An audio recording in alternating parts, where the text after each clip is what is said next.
Hello. Assalamualaikum. Sekarang ni kita berada di Pantai Cahaya Bulan, tapi ini resort dia masih mengekalkan lagi nama lama, iaitu Pantai Cinta Berakhir Resort. Kalau nak berakhir ke cinta anda, bolehlah mari sini. Jom kita tengok. Ini pintu masuk dia.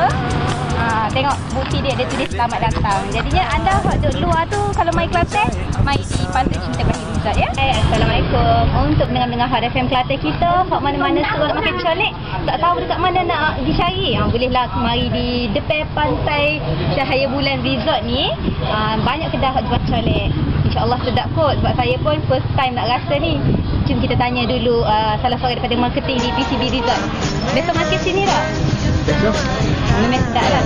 Kafe. Betul macam mana? Aku lupa dekat. Ya. Okey, itu dia. Dan sekarang ni saya nak order dan nak makan dulu. Mata lagi kita shoot pula makan yang ada kat sini. Okey.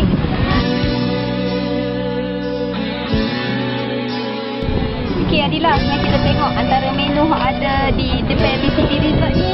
Ada udang setepung, tutung, ikan. Ni jenis tak? Sosis lah. Ni?